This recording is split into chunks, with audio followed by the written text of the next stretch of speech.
Bueno, bueno, un gusto. Gracias por la bendición de poder acompañarlos hoy.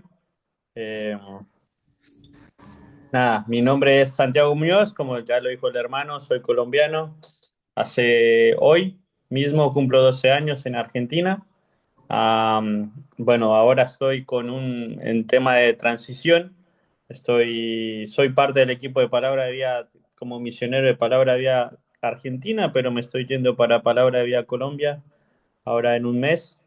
Así que bueno, el Señor ha sido bueno y ha sido bueno también el poder preparar este estudio de los hechos. Es interesante cuando te pones a estudiar un poco de cómo surgió, ¿no? Cómo surge la iglesia, como lo decía aquí mi hermano, cómo también el Espíritu Santo empieza a revelarse a través de las personas que estaban allí, ¿no? Pero bueno, antes de empezar, vamos ahí a Hechos 1. Hoy estoy con Hechos 1 y el otro martes Hechos 2 y el otro martes Hechos 3, que son bastante interesantes los capítulos. Eh, este creo que es el más cortito. Después los Hechos 2 es larguísimo y Hechos 3 más o menos también, pero voy a hacer lo más breve posible y la realidad acá es que podamos aprender, pero también que lo puedas llevar en práctica para tu vida, para la iglesia, para tu vida diaria. Creo que es lo mejor, porque podemos saber mucho de Biblia, pero si no lo aplicamos es muy difícil. Así que bueno, vamos ahí a leer. Yo lo dividí en cuatro puntos, perdón, cinco puntos, a Hechos uno.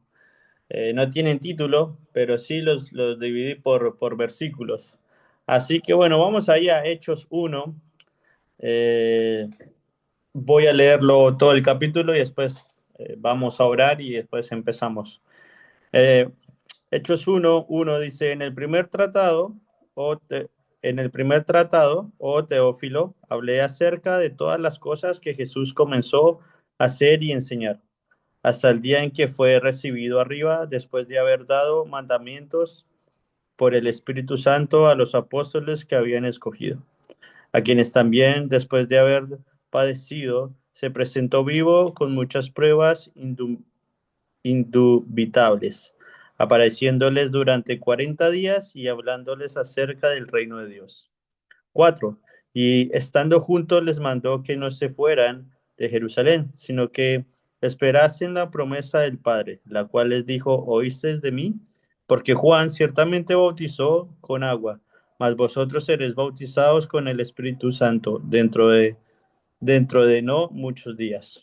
6. Entonces los que se habían reunido les preguntaron diciendo, Señor, ¿restaurarás el reino de Israel en este tiempo? Y les dijo, no os toca a vosotros saber los tiempos o las sazones que el Padre puso en su sola potestad, pero recibiréis poder cuando haya venido sobre vosotros el Espíritu Santo y me seréis testigos en Jerusalén, en Judea, en toda Judea, en Samaria y hasta lo último de la tierra. Versículo 9. Y habiendo dicho estas cosas, viendo ellos, fue alzado y le recibió una nube que le ocultó de sus ojos. Y estando ellos con los ojos puestos en el cielo, entre tanto que él se iba, he aquí se pusieron junto a ellos dos varones con vestiduras blancas, los cuales también les dijeron, varones Galileos, ¿por qué estáis mirando al cielo? Este mismo Jesús que ha sido tomado de vosotros al cielo, así vendrán como él habéis visto ir al cielo. Versículo 12. Entonces volvieron a Jerusalén desde el monte que se llamaba del Olivar, el cual está cerca de Jerusalén, camino de un día de reposo. Y entrados subieron al aposento alto donde moraban Pedro y Jacobo, Juan, Andrés, Felipe, Tomás, Bartolomé, Mateo, Jacobo, hijo de Alfeo, Simón el celote y Judas, hermano de Jacobo. Todos estos perseveraban unánimes en oración y ruego por las mujeres, con las mujeres y con María, la madre de Jesús, y con sus hermanos.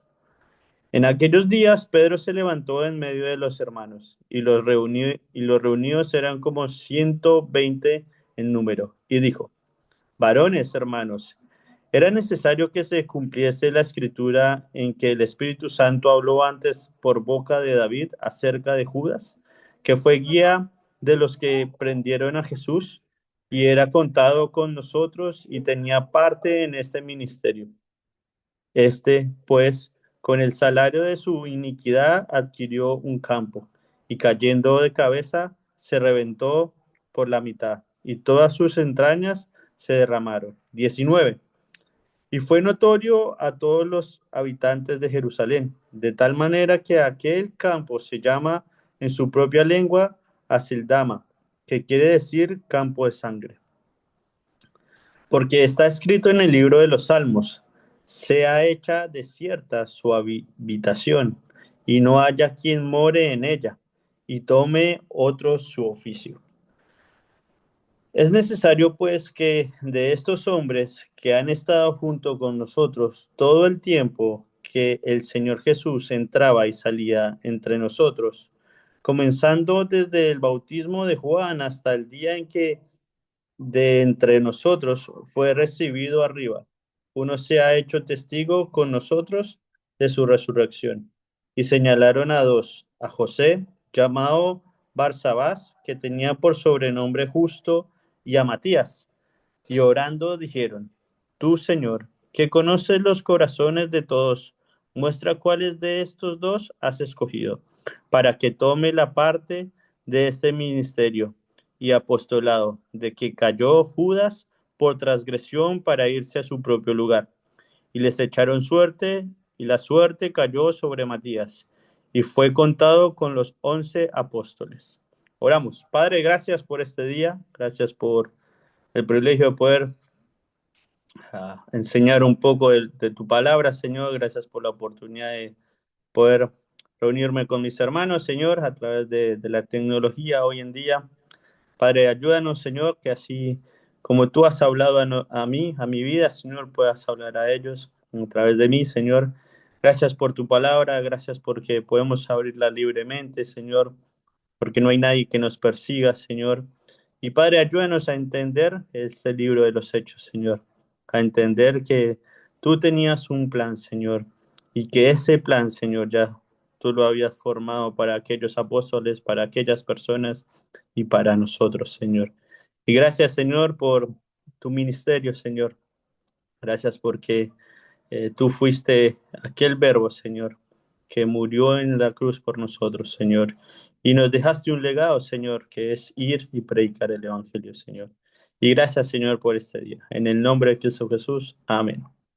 Bueno, el libro de los Hechos, así vamos a empezar un poco. El libro de los Hechos está basado también en Lucas. Ahí, si vas, eh, Lucas, si te das cuenta, en el primer versículo dice, en el primer tratado, o Teófilo. A ver, en Lucas 1, pueden estar ahí, buscan Lucas 1. También nos hace mención de este hermano, Teófilo. Y en Lucas 1:4, del 1 al 4, dice, puesto que ya muchos han tratado de poner en orden la historia de las cosas que entre nosotros han sido ciertísimas, tal como nos la enseñaron los que desde el principio lo vieron con sus ojos y fueron ministros de la palabra. Me ha parecido también de mí, después de haber investigado con diligencia todas las cosas desde su origen, escribírtelas por orden, oh excelentísimo Teófilo. Acá nos hace referencia de Teófilo. En Lucas, ahí estudiando un poco, Lucas se hace referencia al libro de los Hechos. ¿Por qué? Porque Lucas estuvo ahí.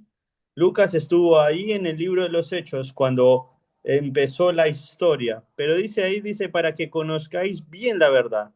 Y Lucas sabía que Teófilo estaba ahí. ¿Para qué? Para que conociera bien la verdad de las cosas en las cuales había sido instruido. Y Teófilo, ahí en Hechos, nos empieza a contar. él ya sabía lo que Lucas le había dicho para que fuera instruido a la iglesia, ¿no?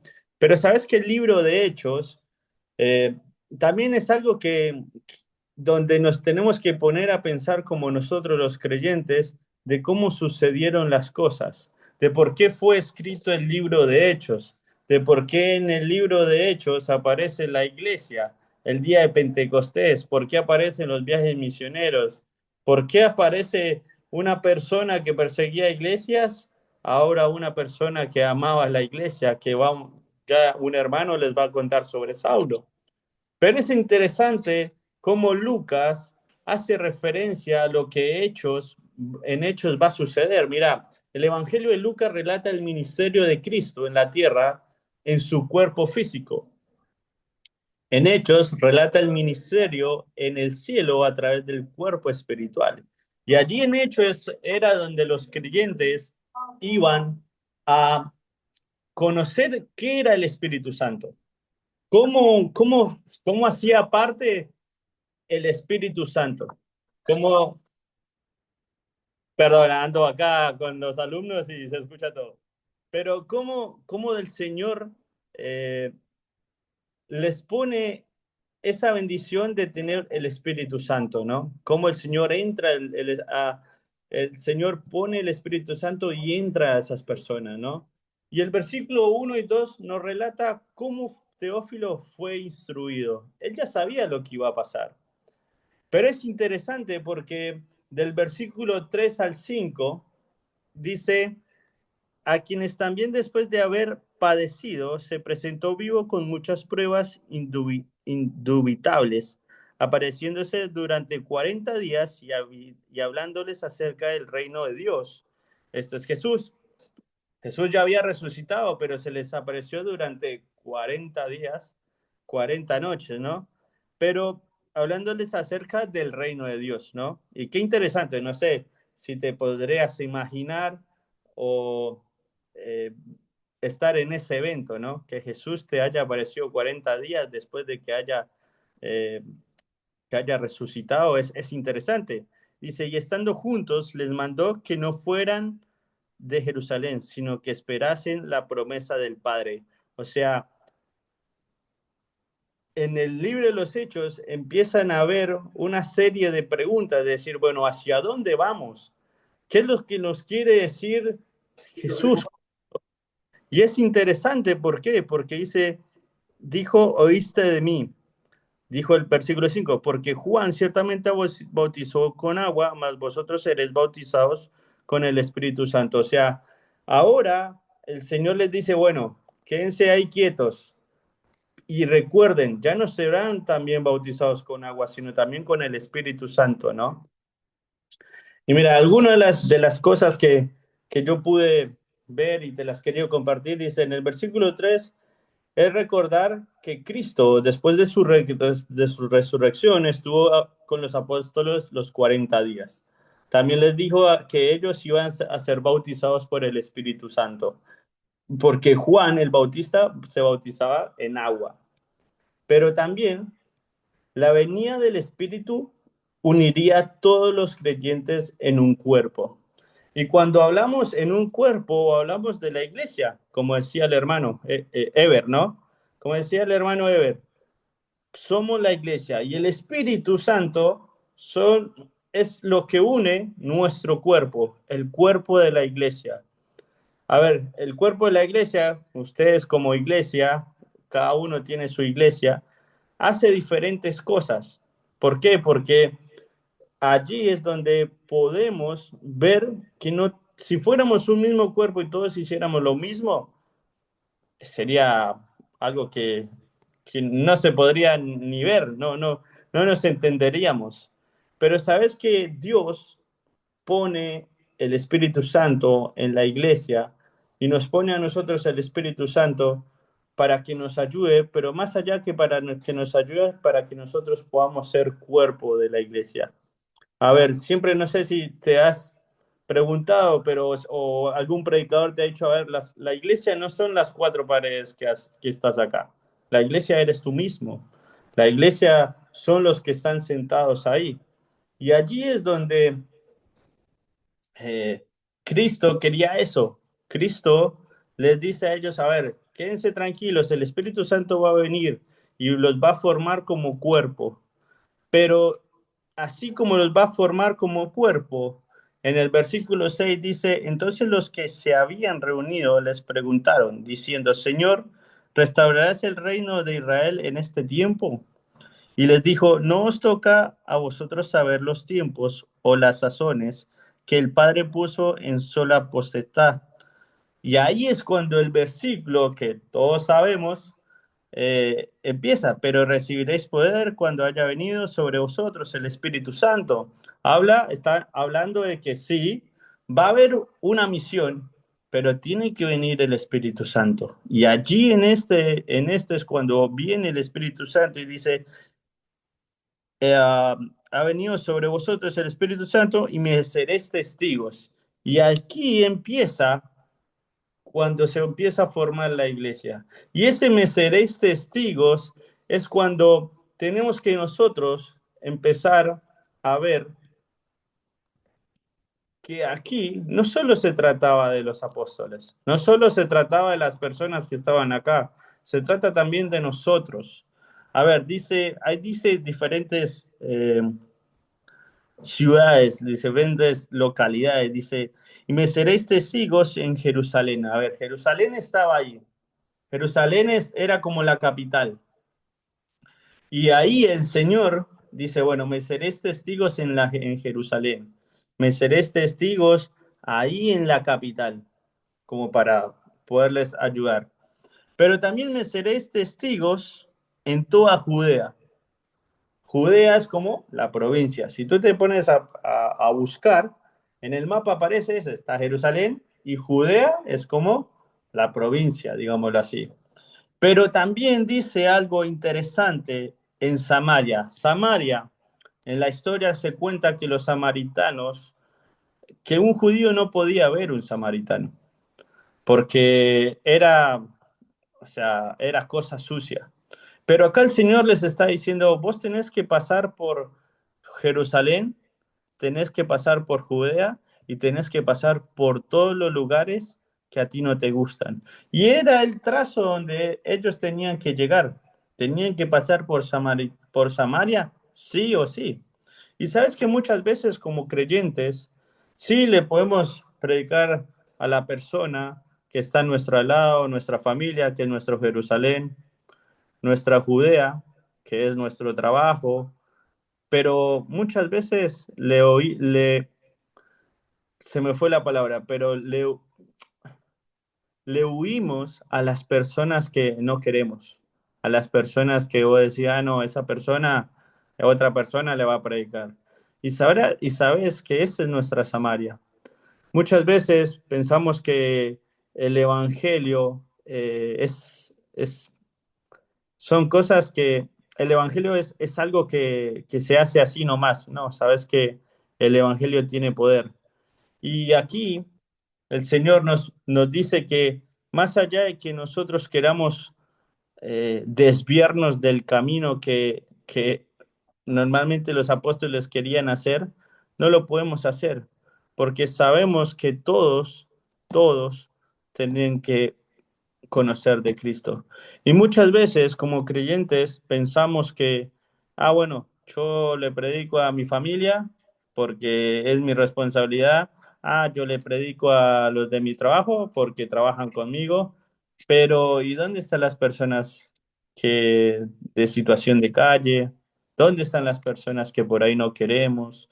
¿Dónde están las personas que por ahí las hemos matado con nuestra mente, que no nos queremos juntar con ellos porque nos hacen mal? Pero sabes que el Evangelio es para todos. Y esto a mí me pegó bastante bien, porque ahí, eh, ahí fue donde entendí que yo tengo que ir a predicar el Evangelio a donde sea. Más allá de las cosas que más me cuesten a mí, tengo que ir a donde sea. Mira, todos somos misioneros. Un ser misionero no es la persona que está en una organización y va a otra. No, ser misionero es los que vamos a la iglesia, los que leemos el libro, la Biblia, y los que predicamos el Evangelio y todos tenemos ese mandato de ir y predicar el Evangelio. Pregúntate en tu cabeza, ¿cuál es mi Jerusalén? ¿Cuál es mi Judea? ¿Cuál es mi Samaria? Porque después de esta de Samaria dice, y hasta lo último de la tierra. ¿Hasta dónde queremos llegar como iglesia, como creyentes? ¿Qué es lo que Dios quiere hacer en tu vida? Mira, es un mandato. No todos podemos tener el don de evangelismo, pero el Señor nos dice, id y predicar el Evangelio a toda criatura. Y yo te quiero animar a que hoy en la semana puedas predicar el Evangelio, puedas eh, decirle a esa persona que trabaja contigo, Dios te ama, y puedas explicarles el plan de salvación. Creo que la mayoría conocen el plan de salvación. Y es interesante porque aquí en los hechos se empieza a decir, bueno, acá nosotros queremos hacer esto. Y Cristo les va a decir, bueno, tienen que ir a esto. Bueno, Cristo te está diciendo, tienes que predicar el Evangelio. Pero para seguir, dice versículo 9 y habiendo dicho estas cosas, viendo ellos, fue alzado y le recibió una nube que lo ocultó de sus ojos. Y estando ellos con los ojos puestos en el cielo, entre tanto que él se iba, he aquí se pusieron junto a ellos dos varones con vestiduras blancas, y las cuales también les dijeron, varones Galileos, ¿por qué estáis mirando al cielo? Este mismo Jesús que ha sido tomado de vosotros al cielo, así vendrán como lo habéis visto ir al cielo. Qué interesante, ¿no? Pero, ¿sabes qué? Más allá del Evangelio, es interesante porque los versículos 12 al 14 nos hablan de algo interesante que con nosotros como creyentes por ahí hemos dejado de hacer. Como creyentes, por ahí nos, se nos ha dificultado por nuestros tiempos. Pero sabes que muchas veces esas cosas o lo que por la palabra que te voy a decir, por ahí te vas a sentir incómodo. Pero el versículo 12 al 14 habla sobre la oración. Los apóstoles oraban unánimes, oraban por la iglesia, oraban por lo que Jesús les mandó hacer. Ahora, mi pregunta aquí es, ¿cómo está tu tiempo de oración? ¿Cómo está tu tiempo de oración? ¿Realmente qué es?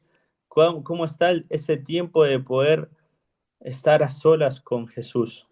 Mira, siempre me recuerdo el pasaje, creo que es Lucas 10, pero no te quiero parafrasear, que habla de Marta y María.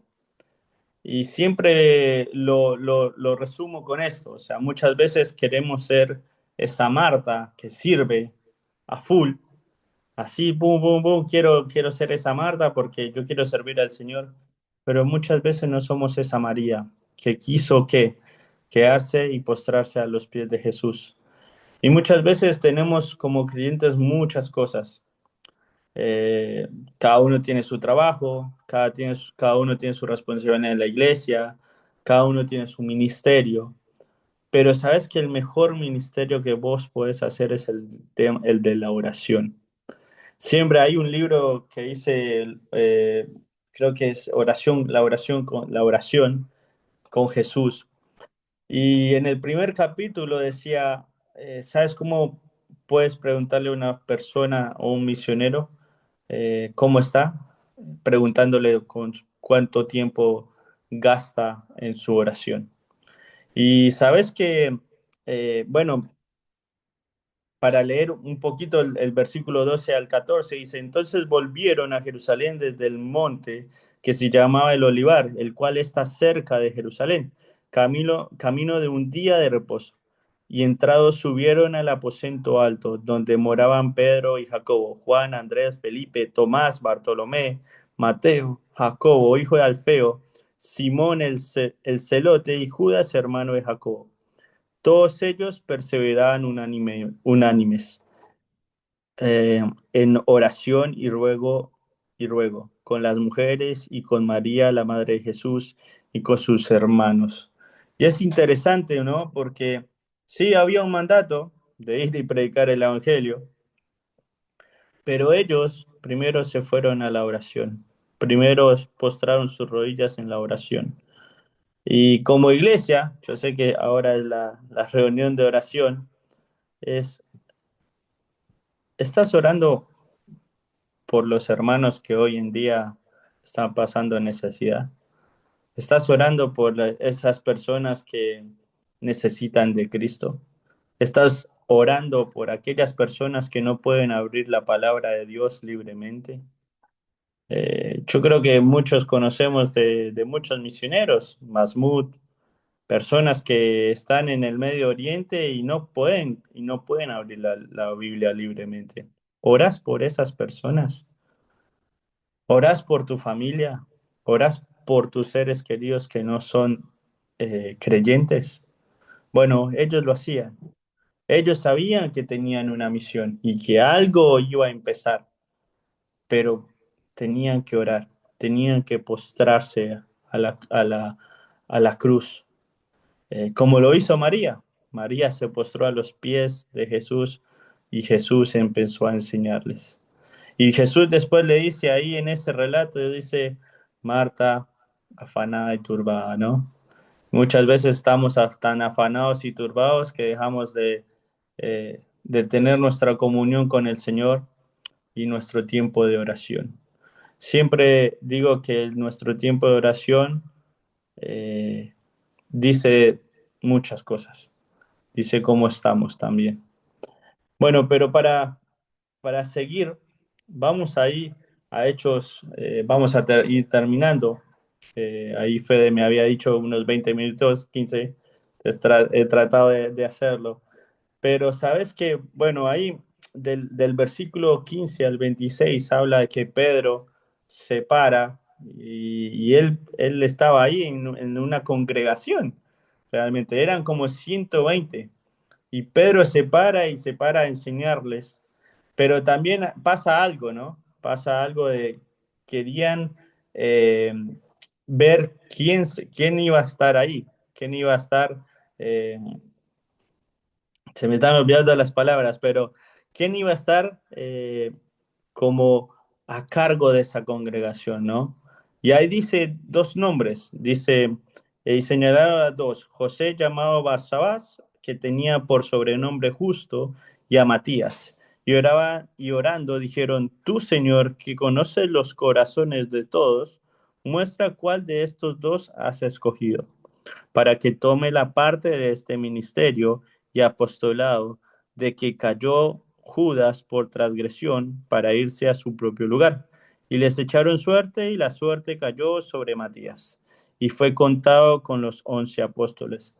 Y sabes que este relato a mí me llama la atención también, porque es algo de, bueno, no sé quiénes son los que están liderando la iglesia, o quién es el anciano, o quién es el pastor, pero este relato me ayudó a entender también cuánto tiempo nosotros estamos orando por esas personas que hoy están a cargo, o cuántos nosotros soñamos con ser parte de la iglesia.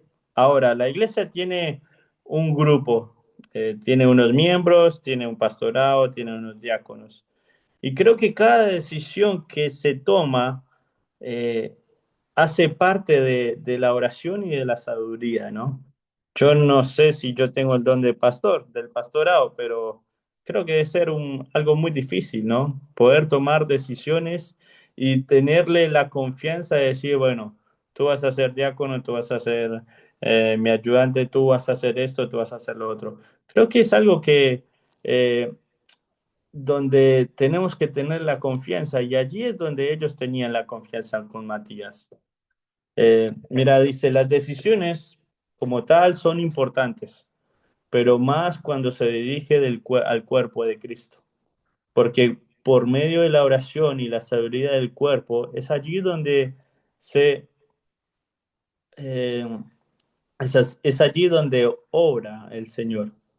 Es allí donde el pastor da estas indicaciones. Es allí donde el pastor crece, donde el diácono crece y cada miembro de la iglesia crece, ¿no?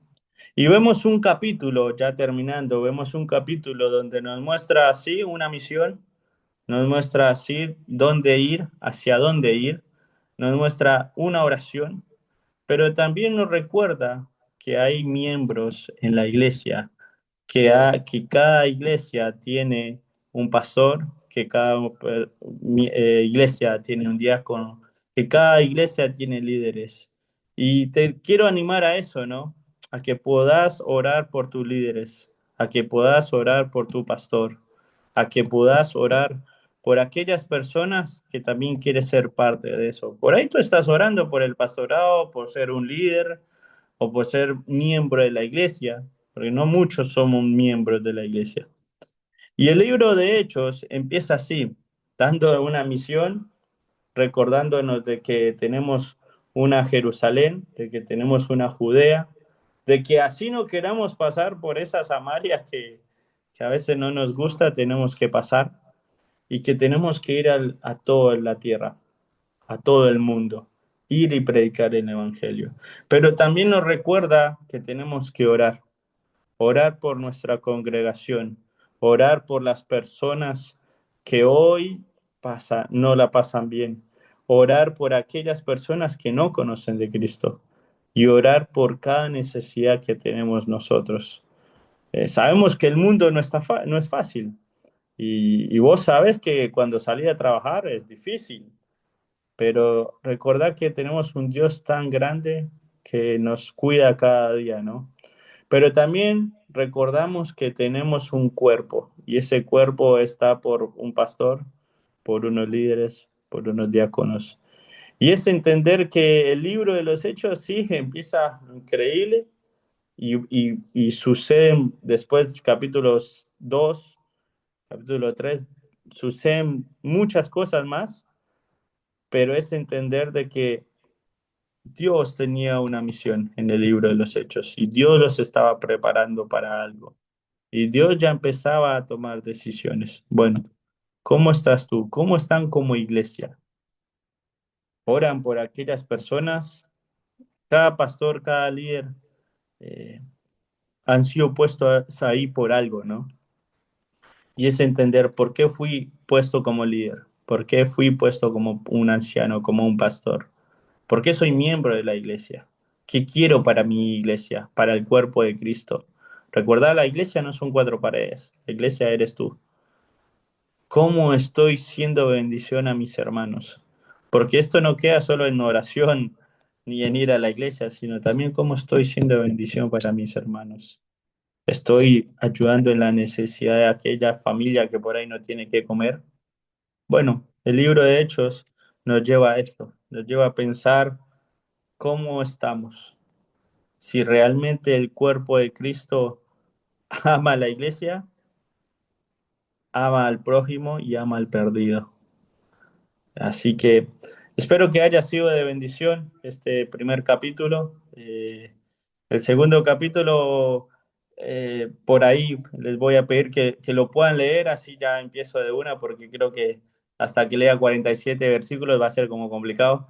Así que, bueno, espero que haya sido de bendición. Recuerden, tienes una Jerusalén, una Judea, una Samaria, tienes todo el mundo para predicar el Evangelio, pero recuerda que si no, sí, tenemos ese desafío, pero si no tienes tu tiempo de oración, es muy complicado. Y recuerda, las personas que están en la iglesia no es porque no es porque, bueno, les pintó estar ahí, no, fue porque Dios los llamó a ese lugar y ora también por ellos. Creo que no es fácil ser un líder, ser pastor, tomar decisiones. Ora por su sabiduría y gracias por el tiempo.